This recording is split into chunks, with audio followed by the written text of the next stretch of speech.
अस्सलाम वालेकुम स्टूडेंट्स। आज हम बाकी के जो 7 शॉर्ट क्वेश्चन रहते थे आज उस पर बात करते हैं।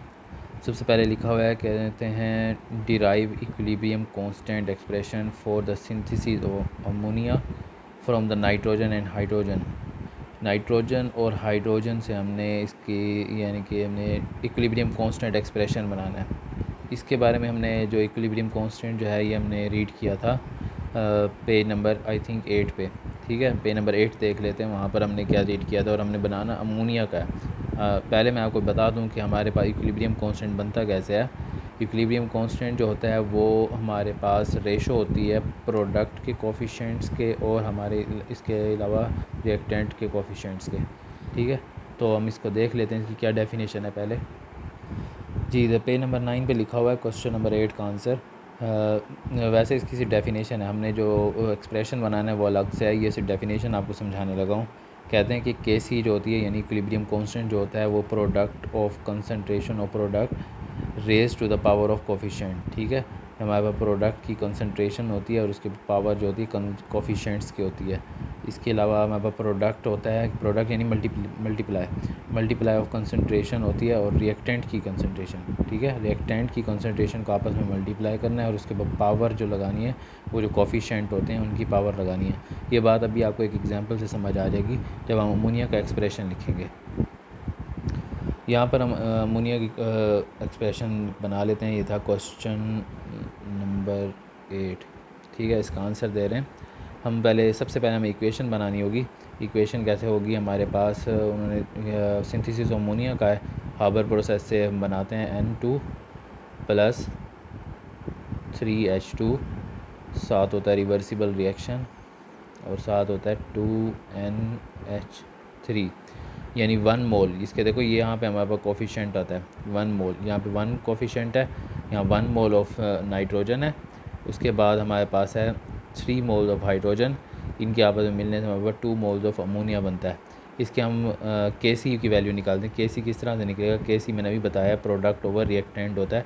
प्रोडक्ट हमारे पास NH3 है, मैं सबसे पहले NH3 लिखूँगा, NH3। इसके बाहर हम कंसंट्रेशन का निशान बनाएंगे। इसके बाद जितने नंबर ऑफ मोल्स हैं वो इसके ऊपर पावर में आ जाएंगे। ठीक है, ओवर प्रोडक्ट ओवर रिएक्टेंट का आता। रिएक्टेंट्स देखते हैं कौन कौन से हैं। नाइट्रोजन है, नाइट्रोजन का पहले मैं नाइट्रोजन लिखता हूँ N2। इसके साथ कोई भी हमारे पास कोफिशिएंट नहीं है, सिर्फ इसलिए हम इसके बाद हमारे पास ये हाइड्रोजन है। हाइड्रोजन के साथ हमारे पास कोफिशिएंट 3 है, यानी हाइड्रोजन लिखेंगे H2 और इसके ऊपर हम लगा देंगे इसके कोफिशिएंट 3। ये हमारे पास है equilibrium constant expression for the synthesis of ammonia, यानी कि हमारे पास product over reactant. Next question पे आते हैं। नेक्स्ट क्वेश्चन है हमारा, कहते हैं question number 9, write the equilibrium constant expression for the following reaction. बिल्कुल वैसे ही, चलो इसमें इक्वेशन भी बनी हुई है, उसमें इक्वेशन नहीं बनी हुई थी, इसमें इक्वेशन भी बनी हुई है। हमने क्या करना है, प्रोडक्ट ओवर रिएक्टेंट करना है, जिस तरह से मैंने अभी एक एक्सप्रेशन दिखाया बिल्कुल वैसे ही।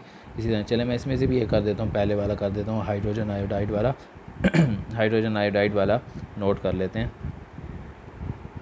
जी, ये इक्वेशन लिखी हुई थी हमारे पास बुक के अंदर, इसके अंदर हाइड्रोजन आयोडाइड के बारे में। हाइड्रोजन आयोडाइड की हमने वही बात करनी है कि के सी की वैल्यू यानी कि इक्विलिब्रियम कांस्टेंट की वैल्यू निकालनी है, और वो भी बताई थी हमारे पास कंसंट्रेशन का प्रोडक्ट होता है और उसके अलावा हमारे पास कोफिशिएंट हमारे पास पावर में आता है।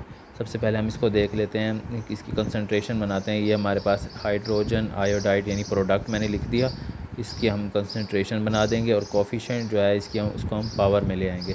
ठीक है, इसके अलावा हमारे पास ये आगे हाइड्रोजन सिंगल है, हाइड्रोजन H2 यहाँ पर हमारे पास वैसे ही आएगा अकेला ही। इसी तरह इसका भी कोई कोफिशिएंट नहीं है, ये भी आयोडाइड भी हमारे पास वैसे ही आएगा विदाउट एनी कोफिशिएंट। ठीक है, तो ये हमारे पास आ गया equilibrium constant of hydrogen iodide. इसी तरह आपके जो दूसरा वाला पार्ट है वो आप खुद ट्राई करेंगे, दूसरे वाला पार्ट खुद ट्राई करके मुझे ग्रुप के अंदर सेंड कर दें। नेक्स्ट क्वेश्चन नंबर 10 है हमारे पास, कहते हैं how the direction of a reaction can be predicted. Direction हम रिएक्शन की कैसे निकाल सकते हैं, इसके लिए हमें पेज नंबर 12 पे जाना है। पेज नंबर 12 पे हमें डायरेक्शन का बताया गया है।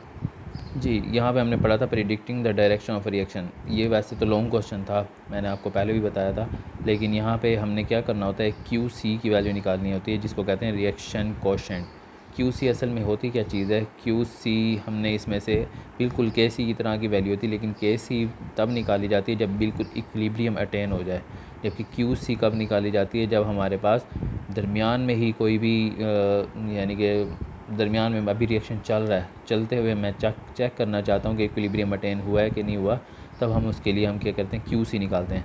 देखिए यहाँ आप इस पैराग्राफ को आपने समझा हुआ, मैं एक बार फिर थोड़ा सा आपको समझा देता हूँ इसी की वैल्यू से। हमारे पास इक्विलिब्रियम जब अटेन होता है तब हम KC निकालते हैं, ठीक है। उन्होंने देखें हाइड्रोजन आयोडाइड के लिए उन्होंने KC की वैल्यू बताई हुई है 57 एट 700 केल्विन, यानी इतने टेम्परेचर के ऊपर उसके हमारे पास जो KC की वैल्यू थी वो 57 है। जब उन्होंने इसको चेक करने के लिए कि हम भी, अब उन्हें कंफर्म पता है कि हमारा इक्विलिब्रियम तब अटेन होगा जब हमारे पास वैल्यू आएगी 57। अब क्या हुआ, उन्होंने रिएक्शन स्टार्ट कर दिया, एक और साइड पे रिएक्शन स्टार्ट कर दिया।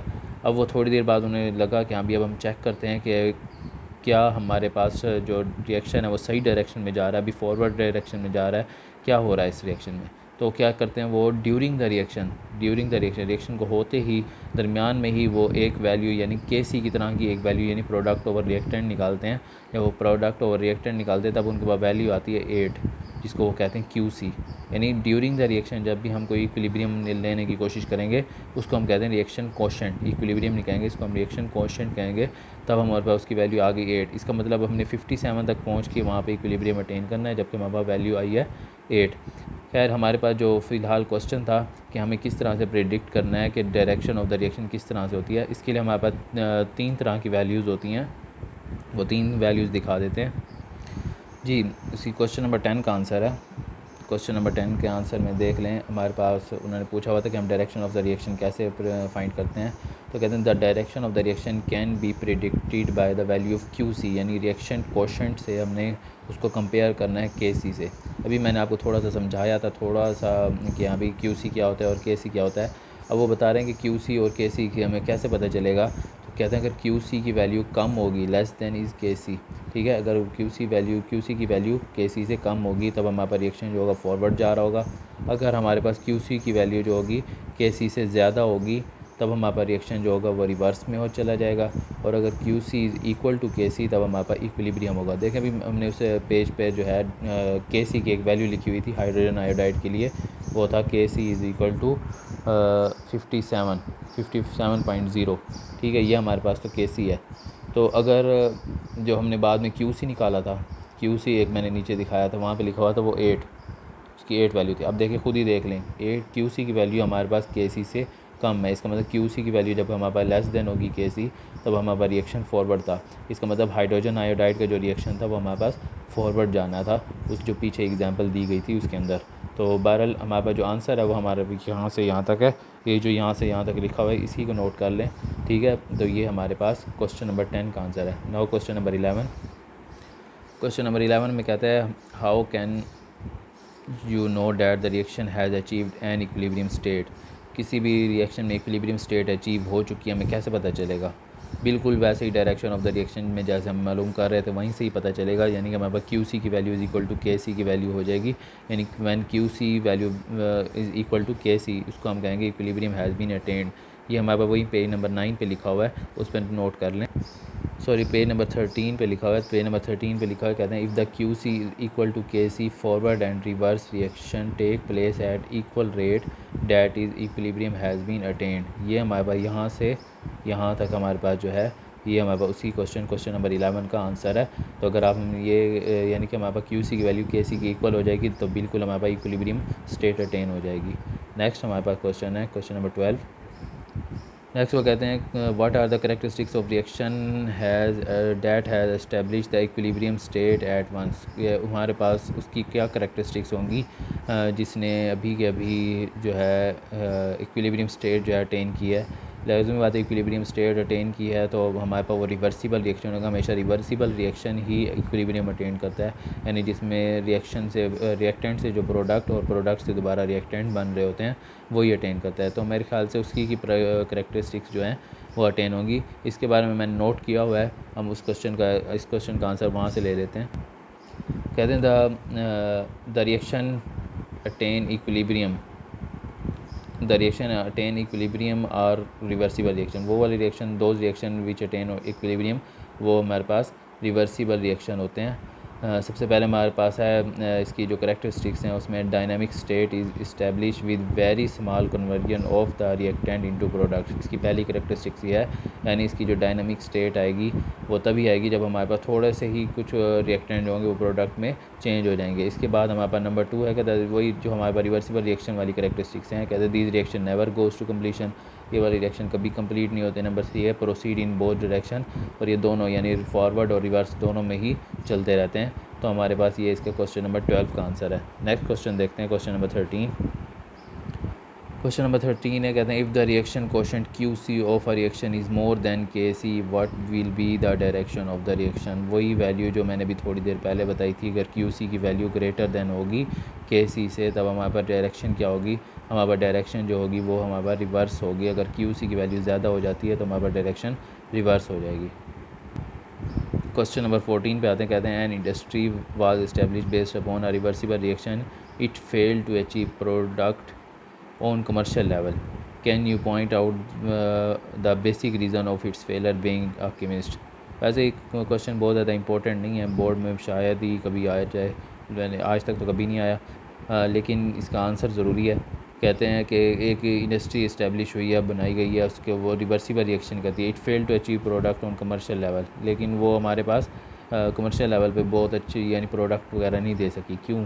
वो गैर खुद ही बता रहे हैं कि जब वो रिवर्सिबल रिएक्शन है, रिवर्सिबल रिएक्शन में क्या होता है, जितने भी हमारे पास रिएक्टेंट होते हैं वो प्रोडक्ट बन जाते हैं, तो प्रोडक्ट दोबारा कंबाइन होकर दोबारा से रिएक्टेंट बन जाते हैं, यानी कि हमारे पास कोई ख़ास जो हमारे पास वैल्यू होती है वो अटेन नहीं होती, जो हमें यील्ड चाहिए होती है यानी जो पैदावार चाहिए होती है वो हमें हासिल नहीं होती। इस वजह से लाजमी बात है उससे कमर्शियल लेवल पे वो प्रोडक्ट बनने ही नहीं है। बहुत थोड़े छोटे से लेवल पे किसी तरह से हमारे पास बन सकते हैं, थोड़े बहुत बन सकते हैं, लेकिन हमारे पास कमर्शियल लेवल पे वो प्रोडक्ट अटेन नहीं होते। बाकी यही 7 क्वेश्चन आज के काम के लिए हैं जिनके असाइनमेंट है, जैसे ये आप इसको ट्राई करें, हाइड्रोजन यानी KC की वैल्यू कैसे निकाली जाती है, इसी तरह QC और KC की वैल्यू में जो हमने ग्रेटर वैल्यू और लीस्ट वैल्यू इसको चेक करें। ठीक है, ये आज का वर्क है। Thank you.